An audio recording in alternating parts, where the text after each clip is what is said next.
करोति वाचालं पंगुं लंघयते गिरिं यत्कृपातमहं वन्दे परमानंद माधवम्। संपूर्णानंद संस्कृत विश्वविद्यालय वाराणसी के ऑनलाइन प्रशिक्षण केंद्र में आप सभी लोगों का स्वागत है। ऑनलाइन प्रशिक्षण केंद्र में जो नए सत्र का एडमिशन ओपन हुआ है, नामांकन प्रारंभ हुआ है। जो लोग भी नामांकन लेना चाहते हैं, आपसे जुड़े हुए व्यक्ति हों, आप उनको सूचित कर सकते हैं। वह लोग यहाँ ऑनलाइन प्रशिक्षण केंद्र में जो त्रैमासिक, षाण्मासिक और वार्षिक तीनों जो कैटेगरी है उसका 1000 3 महीने का, 1500 6 महीने का और 1 वर्ष का 2000 रुपया उसका शुल्क रखा गया है। और आप ऑनलाइन यहाँ के नंबर पे बात करके और आप अपना एडमिशन ले सकते हैं और ऑनलाइन कक्षाओं का भी लाभ ले सकते हैं। आगे हम लोग आज की जो हम लोग की कक्षा है, इस कक्षा से संबंधित जुड़ी हुई बातों पे लाइव क्लास जो हम लोगों का होगा, इसके ऊपर हम लोग चर्चा करेंगे कि आज हम लोग बात करेंगे कि सूर्य जो है, सूर्य से लेकर शनि, राहु और केतु पर्यंत तक सभी ग्रह अगर गोचर के समय किस भाव में ग्रह रहेगा तो क्या क्या फल देगा, एक एक ग्रहों के एक एक घर के बारे में हम लोग आज चर्चा करेंगे और इसको समझने का प्रयास करेंगे कि गोचर क्या है। कुछ लोगों के दिमाग में ये भी रहता है कि गोचर है क्या। गोचर सबसे पहले आप लोग ये समझ लें कि आज हमारी और आपकी जो इस समय वार्ता हो रही है, आप हमें सुन रहे हैं, हम आप लोगों को देख रहे हैं, ये जो समय है, इस समय सारे ग्रह किस किस स्थान पे गोचर कर रहे हैं, ये हमको जानना है, देखना है। ठीक इसी तरह से जब हम किसी की गोचर कुंडली देख रहे हैं तो गोचर में सूर्य किस स्थान पे रहेगा तो क्या फल देगा, इसके विषय में सबसे पहले हम लोग सूर्य पे चर्चा करेंगे कि सूर्य की क्या स्थिति किस घर में होती है। सबसे पहले बात करें हम लोग तो तनु भाव का, प्रथम भाव का, जिसे हम लग्नेश, प्रथमेश, तनु, प्रथम भाव, लग्न भाव, इस तरह के नामों से हम लोग जानते हैं। अगर लग्न में गोचर के समय सूर्य वहां पे है तो उस जातक के लिए क्या होगा, तो वह जो व्यक्ति होगा, जो जातक होगा, वह आत्मविश्वास, ऊर्जा और नेतृत्व क्षमता मिलती है। ऐसे व्यक्ति को आत्मविश्वास मिलता है, ऊर्जा मिलता है और नेतृत्व करने की क्षमता मिलती है। स्वास्थ्य में सुधार रहता है, अहंकार बढ़ा रहता है और सामाजिक मान सम्मान भी बढ़ता है। अगर गोचर में सूर्य लग्न में हो तो ये स्थिति पैदा होगी। ठीक उसी तरह से द्वितीय भाव, धन भाव, कोष भाव, वाणी का भाव, आप कुटुंब का भाव, जिस भाव से दूसरे घर को जानते हो, उस भाव की जो स्थिति है उसमें सूर्य के रहने पे क्या गोचर में फल मिलेगा। सूर्य अगर द्वितीय भाव में स्थित है तो धन और परिवार से जुड़ी स्थितियां प्रभावित होती हैं। सूर्य के द्वितीय भाव में रहने से धन और परिवार से जुड़ी स्थितियां प्रभावित होती हैं। वाणी में तेज हो सकता है जिससे संबंध बिगड़ सकते हैं, वित्तीय लाभ होने की संभावना रहती है। सूर्य क्या है, राजा है। सूर्य क्या है, तेज है। सूर्य क्या है? एक तरह से अग्नि तत्व है। तो इन सारी चीजों को देख के आपको यह विचार करना है कि द्वितीय भाव में सूर्य जब रहेगा गोचर में, तो वहां पे रह के वो क्या फल देगा जातक को, इसको जानने के लिए आप देखेंगे कि धन और परिवार से जुड़ी स्थितियों को प्रभावित करता है, और वाणी में तेज हो सकता है, और संबंध भी वो बिगाड़ सकता है, वित्तीय लाभ होने की संभावना रहती है। ठीक इसी तरह से तृतीय भाव की हम बात करेंगे, तो तृतीय भाव में, तृतीय भाव जिसे हम सहोदर का भाव कहते हैं, पराक्रम का भाव कहते हैं, जिससे हम भुजा का विचार करते हैं।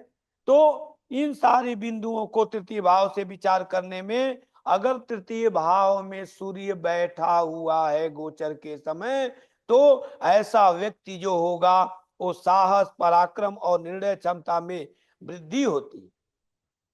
ऐसा जो व्यक्ति होगा साहस, पराक्रम और निर्णय क्षमता में, वह क्या होगा?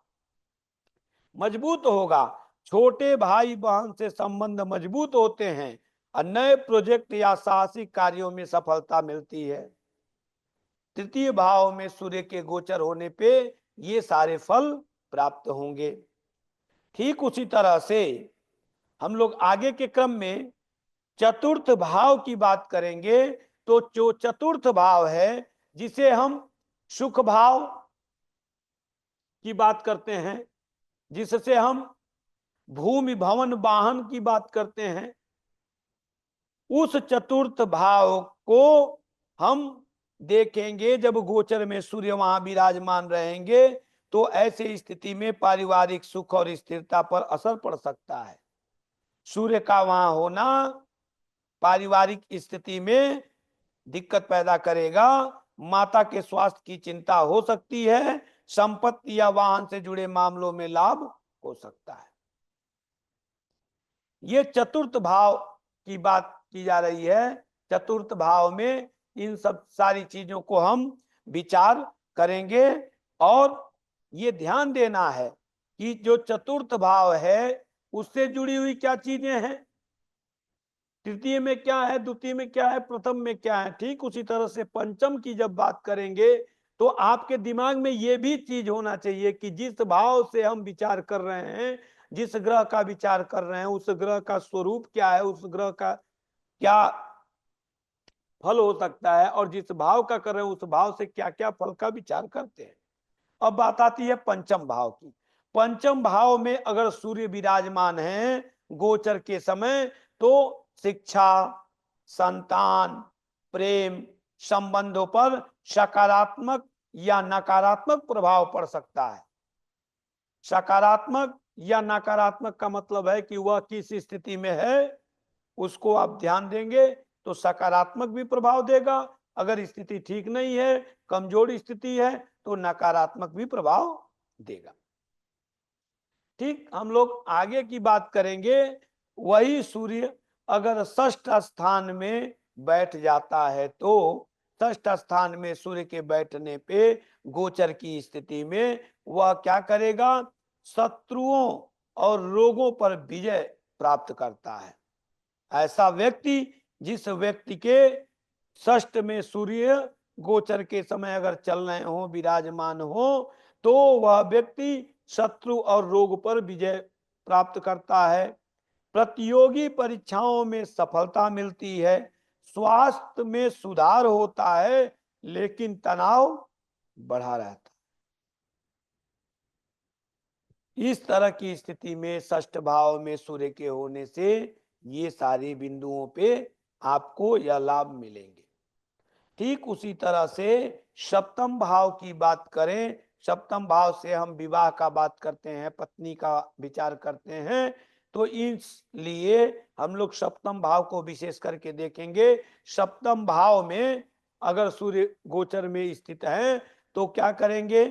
विवाह और साझेदारी में जुड़े मामलों में उतार चढ़ाव हो सकता है। जीवन साथी के साथ संबंधों में खटास आ सकती है। साझेदारी में कार्य करने से लाभ मिल सकता है। जिसको पार्टनरशिप बोलते हैं। तो सप्तम भाव में सूर्य के होने से ये सारे बिंदु आपको प्राप्त होंगे, उसके फल मिलेंगे। वही सूर्य अगर अष्टम में विराजमान होता है, तो सूर्य अगर अष्टम में बैठ गया गोचर के समय, तो अप्रत्याशित घटनाओं और परिवर्तन का योग बनाता है। स्वास्थ्य का ध्यान रखने की आवश्यकता होती है। रहस्य और गुप्त ज्ञान की ओर झुकाव बढ़ाता है। अष्टम के सूर्य के लिए बताया कि अप्रत्याशित घटनाओं और परिवर्तन का योग बनाता है। स्वास्थ्य का ध्यान रखने की आवश्यकता होती है। रहस्य और गुप्त ज्ञान को भी गुप्त ज्ञान की ओर झुकाव बढ़ाता है। इस तरह का व्यक्ति रहस्यमय चीजों को जानने का प्रयास, गुप्त ज्ञान को जानने का प्रयास की तरफ ज्यादा उत्सुक हो जाता है। अब हम बात करते हैं नवम भाव की, भाग्य भाव, धर्म का भाव।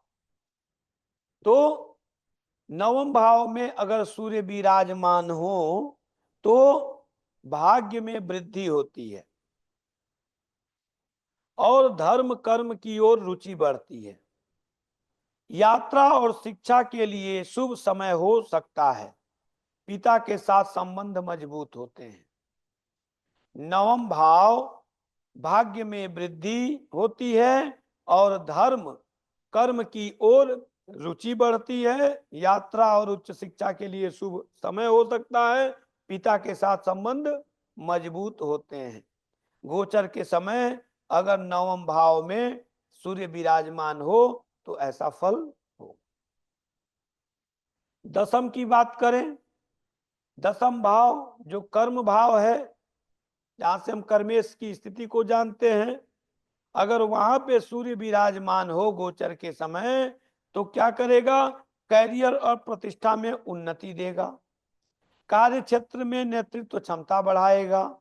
सरकारी कार्यों में सफलता मिल सकती है। तो इससे यह साबित होता है कि जो सूर्य 10वें का है, दसम भाव का है, वो वहां पे उत्तम फल देगा। अब हम बात करते हैं एकादश भाव की, लाभ स्थान की।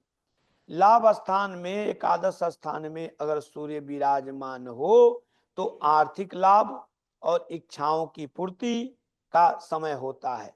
मित्रों और सामाजिक दायरे से लाभ मिलता है।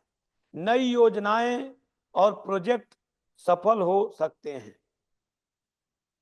एकादश की स्थिति हो गई।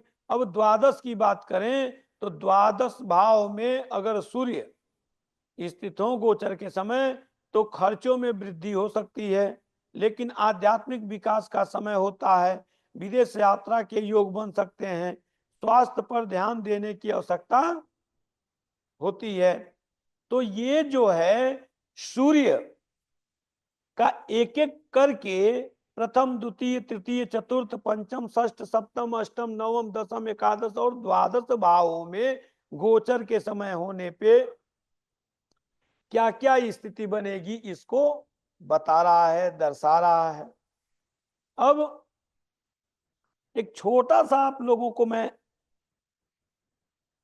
फार्मूला कह लीजिए, उसका सूक्ष्म एक तरीका बताता हूं, जिससे आपको ये पता चलेगा कि किस भाग में सूर्य रहेंगे तो उसका जन्म कब का है। उस सूर्य की स्थिति से भी आप उसका पता करेंगे, या गोचर के ही समय सूर्य कहाँ पे है तो वो मजबूत स्थिति में है और सूर्य कहाँ पे है तो कमजोर स्थिति में है। इसके लिए आप ध्यान देंगे कि प्रथम भाव से लेके सप्तम भाव, तो प्रथम भाव जो है उसका सीधे सप्तम भाव पे जब हम आधा आधा करेंगे तो प्रथम से लेके द्वादश एकादश 10 9 और अष्टम, सप्तम का आधा और प्रथम का आधा, इधर का जो भाग होगा यह दिन को दिखाता है और इधर का जो भाग है वो रात्रि को दिखाता है, सूर्यास्त के बाद और सूर्योदय के पहले तक को। इसलिए जब हम किसी की कुंडली देखते हैं तो देख के ही जान जाते हैं कि इसका जन्म कब का है। सूर्य जहां बैठे हैं उससे भी हम जान लेते हैं कि इसका जन्म किस महीने का है, और उसके अंश से हम ये जान लेते हैं कि यह लगभग किस दिन का है। छोटे छोटे ट्रिक हैं, इसको आप जब प्रैक्टिकल करेंगे, देखेंगे, उसमें समझेंगे, तो कुछ क्षण के बाद आपको स्वयं पता चलेगा कि यह क्या स्थिति बन रही है, कैसे बन रही है, कैसे इसको हम जानेंगे, देखेंगे और समझेंगे। तो ये तो रही हमारी सूर्य की बात। सूर्य का द्वादश भाव में जो हमने गोचर में चर्चा किया उसको आपने देखा। ठीक इसी तरह से हम चंद्रमा की बात करेंगे। चंद्रमा का जो विचार है, चंद्रमा जो है वो गोचर में प्रथम, द्वितीय, तृतीय, चतुर्थ, पंचम, षष्ठ, सप्तम, अष्टम, नवम, दशम, एकादश, द्वादश, इन भावों में गोचर में अगर प्रत्येक भाव में होगा तो क्या क्या फल देगा। अभी हम लोगों ने सूर्य के एक एक भाव को समझा, अब हम लोग चंद्रमा के एक एक भाव को समझने का प्रयास करेंगे। अगर चंद्रमा लग्न में हो, लग्न मतलब प्रथम भाव में हो, तो चंद्रमा का प्रथम भाव में गोचर व्यक्ति को मानसिक रूप से संवेदनशील बनाता है, मनोबल और आत्मविश्वास बढ़ाता है, लेकिन कभी कभी चंचलता और भावुकता भी बढ़ा सकता है। स्वास्थ्य की स्थिति बेहतर रहती है और व्यक्तित्व में आकर्षण बढ़ता है अगर गोचर के समय चंद्रमा लग्न में है तो। द्वितीय भाव की बात करते हैं। द्वितीय भाव में चंद्रमा का गोचर धन वृद्धि और पारिवारिक सुख की ओर संकेत करता है। इस दौरान वाणी मधुर रहती है, लेकिन कभी कभी खर्च बढ़ सकता है। तृतीय भाव की बात करें, तृतीय भाव में गोचर चंद्रमा, तृतीय भाव में चंद्रमा गोचर अगर है तो साहस और पराक्रम को बढ़ाता है, यात्रा के योग बनाता है, भाई बहनों में सहयोग मिलता है, लेकिन मानसिक तनाव भी संभव है। इन सारे बिंदुओं को देने के साथ साथ मानसिक तनाव भी देता है। ठीक उसी तरह से चंद्रमा अगर चतुर्थ भाव में विराजमान है, गोचर है, तो वह चतुर्थ भाव में चंद्रमा क्या करेगा कि सुख सुविधाओं को बढ़ाता है, घर, वाहन, भूमि आदि से लाभ मिलता है, माता से अच्छे संबंध रहते हैं, मन प्रसन्न रहता है। तो चतुर्थ की स्थिति हुई। ठीक इसी तरह से हम पंचम में देखेंगे कि चंद्रमा की क्या स्थिति बन रही है। चंद्रमा जो है वह पंचम भाव में गोचर होके क्या स्थिति पैदा कर रहा है। पंचम में चंद्रमा के गोचर होने से इस गोचर में चंद्रमा शिक्षा, प्रेम, संबंध और संतान से जुड़े मामलों में शुभ फल देता है, रचनात्मक और कल्पना शक्ति को बढ़ाता है।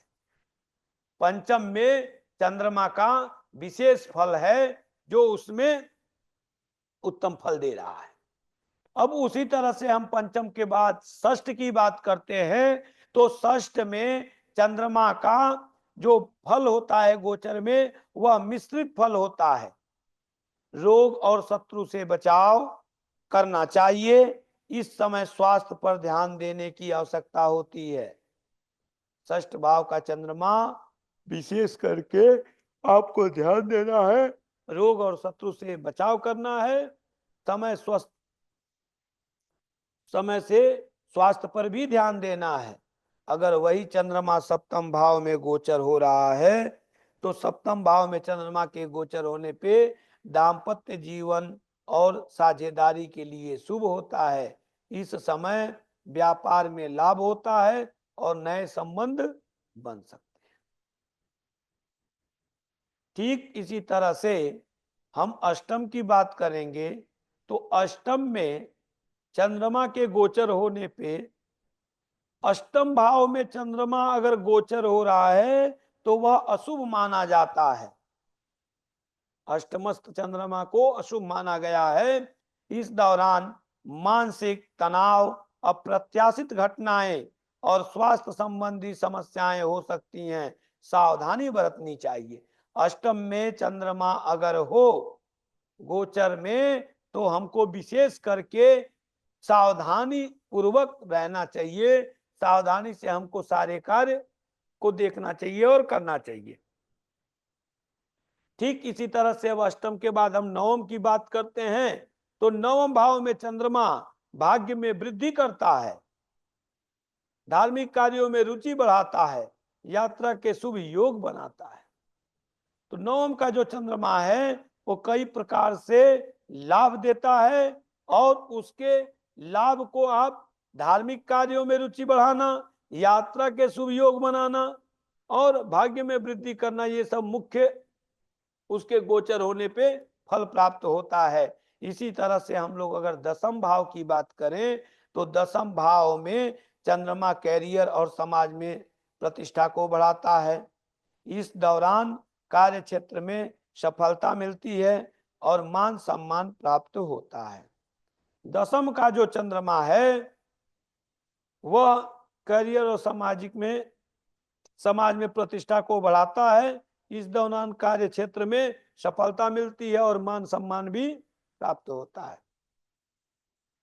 अब एकादश भाव की बात करें तो एकादश भाव में चंद्रमा शुभ फल देता है, आय के नए स्रोत बनाते हैं और इच्छाओं की पूर्ति होती है, मित्रों का सहयोग मिलता है। तो एकादश जो चंद्रमा है वो शुभ है, ठीक स्थिति में है, गोचर में वो बढ़िया फल आपको देगा। द्वादश भाव में चंद्रमा खर्च को बढ़ाता है, मानसिक अशांति को पैदा करता है, नींद की कमी करता है, यात्रा के योग बनाते हैं, विदेश संबंधी कार्यों में सफलता मिलती है।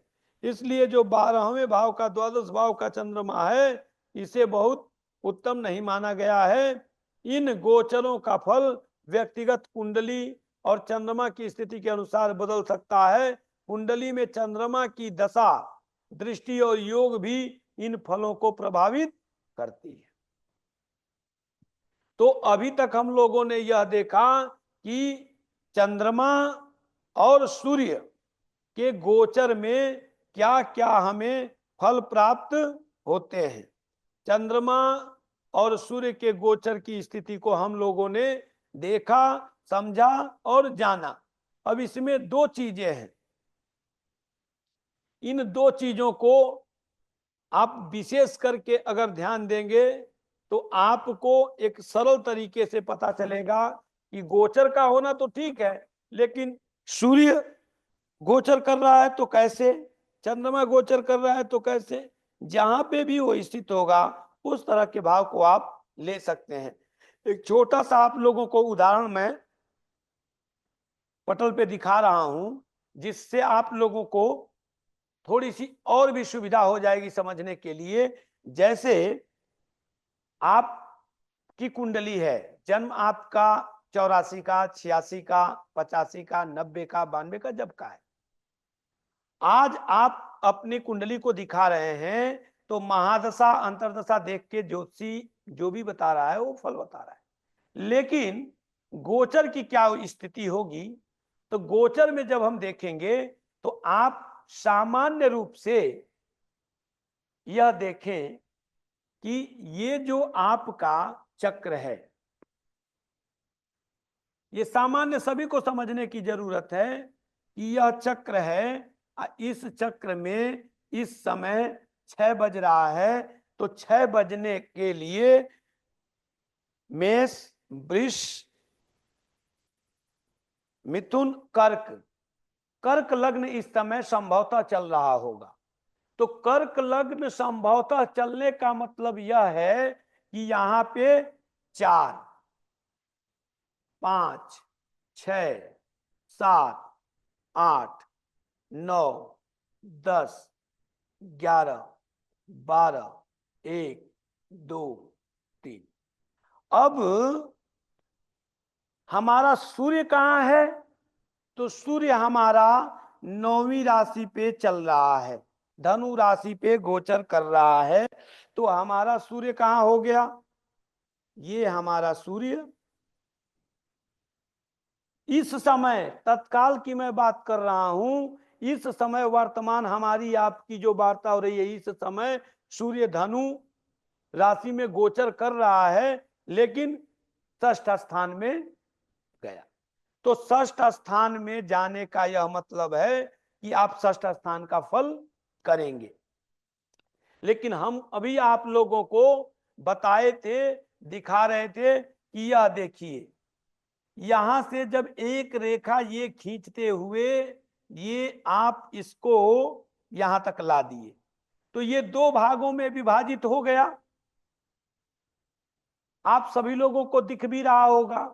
तो 2 भागों में विभाजित हो जाने का मतलब कि अगर इधर के अंश में सूर्य है तो सूर्योदय के पहले का जन्म है, इधर के अंश में है तो सूर्योदय के बाद का जन्म है, और सूर्योदय के बाद का ये होते होते होते होते होते यहां तक, इस अंश तक, ये सूर्योदय से सूर्यास्त के बीच का जन्म समय होगा।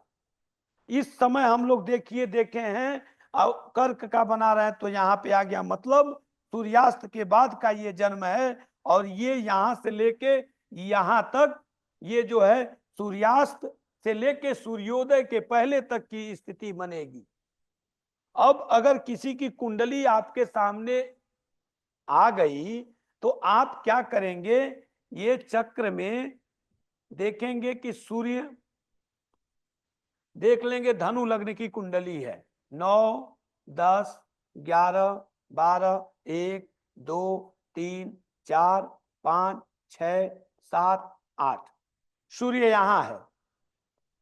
सूर्य यहां होने का मतलब कि इस जातक का जन्म दिन का है, और दिन का जन्म है तो आप ये देखेंगे ये दोपहर का जन्म इसमें रहेगा, ये रात का मध्य रात्रि का रहेगा, ये सायं सूर्यास्त के समय रहेगा, तो ये सूर्योदय के समय रहेगा।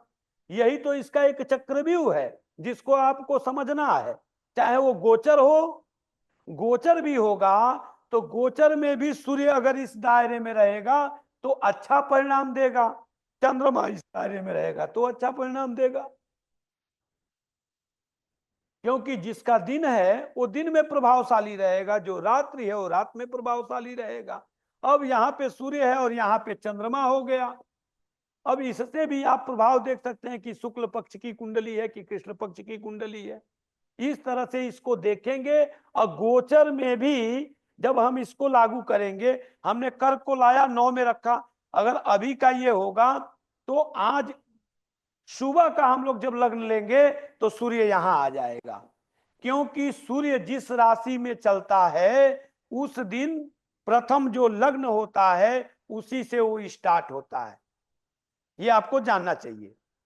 तो उस हिसाब से गोचर का अगर हम फल बनाते चलेंगे, सुबह हम 2 घंटा किसी का देखेंगे सूर्य यहां रहेगा, फिर वहां से बढ़ेंगे तो 2 घंटा यहां रहेगा, फिर दोपहर में आएंगे तो यहां रहेगा, फिर उसके बाद 2 घंटे यहां रहेगा, फिर यहां रहेगा। इस तरह से सूर्य का क्रम यहां तक चलेगा। और सूर्य चंद्रमा का जो फल गोचर में आपको प्राप्त होगा तो वह विशेष करके ये स्थिति बताएगा, ये कंडीशन नहीं है, फल आपको बताया जा रहा है। लेकिन आप उस समय भी देखेंगे कि सूर्य अगर है तो सूर्य किस घर में है, मित्र घर में है कि क्या स्थिति उसकी बन रही है, उसके बाद किसकी दृष्टि पड़ रही है, सारे बिंदुओं को देख के बताना है। विशेष करके ये गोचर में एक एक भाव के फलों को बताया। और आपको जैसे हम कहते हैं तनु, तनु की बात करेंगे, तनु भाव की बात करेंगे तो प्रथम भाव की बात हो गई। कोष बोलेगा कोष, तो कोष के मतलब हो जाएगा द्वितीय भाव। तनु कोष सहोदर, सहोदर की बात करेगा तो तृतीय भाव। तनु कोष सहोदर बंधु, बंधु की बात करेगा तो चतुर्थ। सुत, सुत की बात करेगा तो पंचम। तनु कोष सहोदर बंधु सुता। रिपु, रिपु मतलब होता है शत्रु। काम पत्नी, विनाश, अष्टम। इस तरह से आप लोगों को जब याद हो जाएगा कि प्रथम द्वितीय तृतीय किसको क्या कहते हैं, सूर्य का क्या कहां पे स्थिति है, केंद्र कौन है, त्रिकोण कौन सा है, त्रित्रिकोण कौन सा है, पणफर क्या है, आपोक्लिप क्या, एक एक भाव को जब आप समझेंगे तब गोचर की स्थिति को बताने में आपको और भी सुविधा होगी। गोचर में जैसे आपने सूर्य को देखा, चंद्रमा को देखा, द्वादश भाव में किस भाव में वह बैठ के कितना शुभ फल दे रहा है, किस भाव में बैठ के वो कितना अशुभ फल दे रहा है, तो इस तरह से आप उसको देख सकते हैं। और विशेष करके ये आप देखते रहें, उसमें टैली करते रहें कि जिससे आपको पता चलता रहे कि इसकी कुंडली में क्या कैसे चल रहा है। आप अपना भी देख सकते हैं, गोचर भी देख सकते हैं। इसलिए इन सब बिंदुओं पे आप लोग ध्यान दीजिए। आज का समय पूरा हो चुका है, अगली कक्षा में हम लोग पुनः मिलेंगे। जय तु संस्कृतम, जय तु भारतम।